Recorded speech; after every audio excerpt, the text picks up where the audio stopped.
급여를 전혀 올려주지 않고도 최저임금 맞출 수 있게 된 것입니다.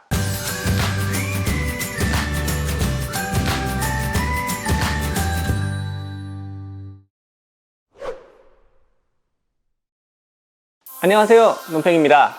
이번 영상 논팽이 인사이트의 첫 번째 영상입니다. 논팽이 인사이트는 노동과 관련된 아니면 제 업무 영역에서 발생하는 제가 조금 더 노무사로서 심층적인 인사이트를 가지고 분석한 내용들을 전달해 드리는 코너입니다. 매년 7월이 되면은 최저임금위원회는 다음 연도 최저임금을 심의해서 결정을 합니다. 그렇게 해서 결정된 2020년도 최저임금 8,590원이죠.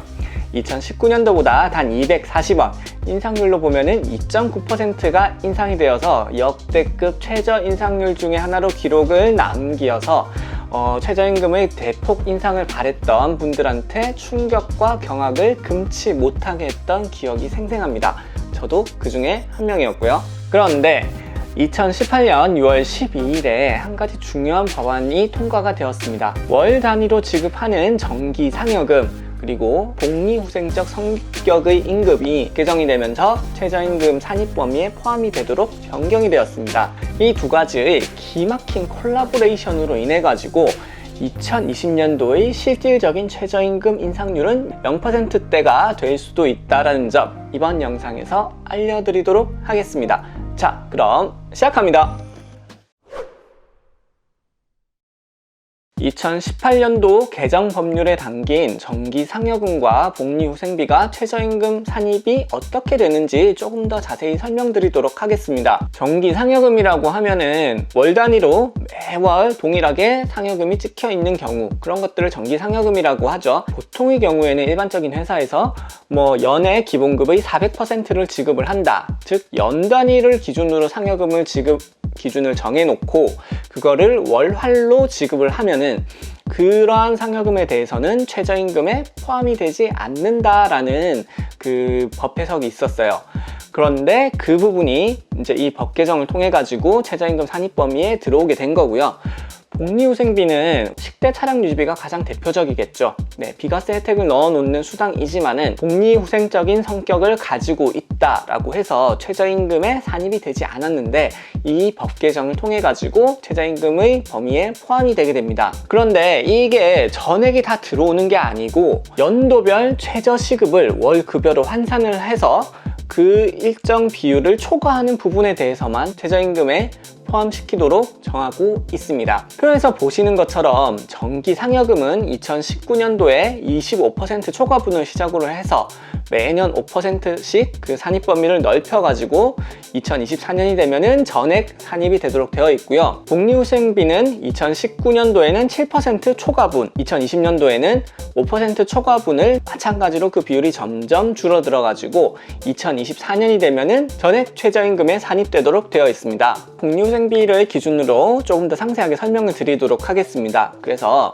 식대 10만원, 차량 유지비 20만원 해서 매월 30만원을 복리후생비로 지급하고 있는 경우 2019년 최저임금 월 환산액의 7%인 17만 7,840원이 최저임금에 산입이 되고요.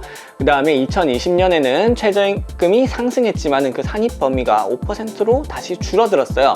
그래서 30만원 중에서 21만 235원이 최저임금에 산입이 되었습니다. 그러면은 2019년 대비 2020년에 최저임금 산입액이 늘어났죠. 그래서 최저임금 충족 여부를 따질 때 최저임금에 포함되는 그 복리후생비 금액이 늘어나게 되었다라고 보시면 될 것 같습니다. 자, 그러면은 이게 실제 임금을 기준으로 봤을 때 어떻게 변경이 되는지 이번 챕터에서 살펴보실 텐데요. 원래 법 개정 전에는 아까도 말씀드렸지만은 복리후생비가 전액 최저임금에 산입이 되지 않았습니다.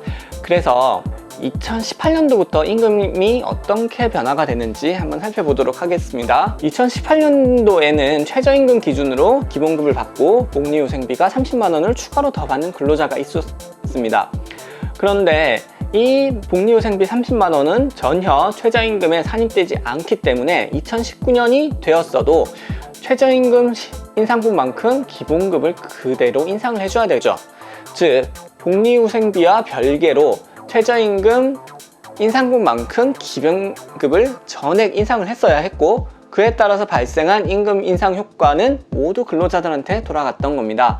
그래서 2019년도에는 전년도 대비 9.14%, 2020년도에는 2.45% 인상 효과가 발생을 했습니다. 최저임금법이 개정이 되면서 최저임금에 산입된 복리후생비만큼은 기본급을 인상하지 않아도 되게 되는 겁니다. 자, 그렇게 해서 보시면은 2018년도에 기본급이 157만 3,770원, 그 당시 기준으로 최저임금 기준의 기본급이고요. 그 외에 복리후생비가 30만 원이 추가로 나와 있죠. 그렇게 해서 187만 3,770원을 받는 근로자였습니다. 그런데 2019년이 되면서 기본급은 변하지 않더라도 복리후생비에서 17만 7,840원이 최저임금으로 산입이 되었습니다. 그렇기 때문에 기본급을 1도 상승시키지 않고도 복리후생비와 더해진 최저임금 산입액을 계산을 해보니까 175만 1,610원으로 그 당시 2019년의 최저임금 기준인 174만 5,150원을 충족을 시키게 되는 거죠. 그렇기 때문에 임금을 전혀 상승시키지 않고도 2019년도의 최저임금을 만족을 시켰다. 그리고 2020년도에는 어떻게 되었는지 보니까 최저임금에 산입되는 금액이 21만 235원으로 조금 더 늘어났습니다. 그렇다 보니까 기본급 기준으로는 금액이 조금 더 올랐겠죠. 그래서 그 금액을 계산을 해보면은 158만 5,075원이 됩니다. 즉 기본급에서 0.6% 전년도 대비 총급여를 0.6% 11,000원 정도 되는 금액만 인상을 해주면은 올해 최저임금인 179만 5,310원도 문제없이 맞출 수 있다. 자, 기가 막히지 않습니까? 최저임금 상승률이 2019년도에는 10.6%가 올랐고 올해는 2.45%가 전년도 대비 상승을 했다라고 하지만은 이 복리후생비 산입 범위가 확대된 효과로 인해 가지고 실질적으로 회사에서는 급여를 전혀 올려주지 않고도 최저임금 맞출 수 있게 된 것입니다. 애초에 이렇게 최저임금법이 개정된 취지는 기형적인 임금 구조를 가진 고소득 대기업 근로자들이 최저임금 인상의 혜택을 누리는 그런 현상을 막기 위해서, 그리고 저소득 근로자들한테 최저임금 인상의 혜택이 돌아가도록 하자라는 것이 개정 취지였습니다. 그런데 제가 보여드린 월 190만 원에 미치지 못하는 분들이 고소득 근로자인가요? 2018년, 2019년도에 최저임금을 대폭 인상했었지만은 그 인상 효과를 상쇄할 만한 최저임금 산입 범위 확대와 같은 법적 조치도 다 나와 있습니다. 그런 상황에서 심지어 일자리 안정자금과 같은 각종 사업주 지원 조치도 쏟아져 나왔었죠. 그럼에도 불구하고 2020년 최저임금이 너무 낮게 책정되었다는 생각을 저는 버릴 수가 없습니다. 최저임금 이야기만 나오면은 입에 거품을 물고 최저임금 때문에 경제가 다 엉망이 됐다, 사업을 못하겠다 하시는 분들이 계신데, 제 분석과 같이 최저임금을 무력화시킬 만한 그러한 조치들은 다 있습니다. 최저임금 상승의 효과는 거의 없다고 보셔도 무방합니다. 최근 2년 동안은 물가 상승률을 고려해 본다면은 오히려 실질 임금은 마이너스가 된 것이 아닌가 걱정이 들 정도이고요. 실질적으로 2020년도에 최저임금 상승률은 0%대다 라는 점 오늘 영상에서 꼭 전달해 드리고 싶습니다. 네, 이상 논팽이의 첫 번째 인사이트 영상은 여기까지 마무리하도록 하겠습니다. 인사이트에서 말씀드린 제 분석의 내용이 조금이라도 공감이 되셨거나 아니면 유익하셨다라고 느끼시면은 제 영상에 대한 구독과 좋아요 버튼 꼭 눌러주시도록 하시고요.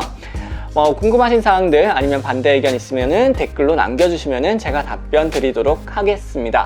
자, 그럼 오늘도 논팽이였습니다. 감사합니다.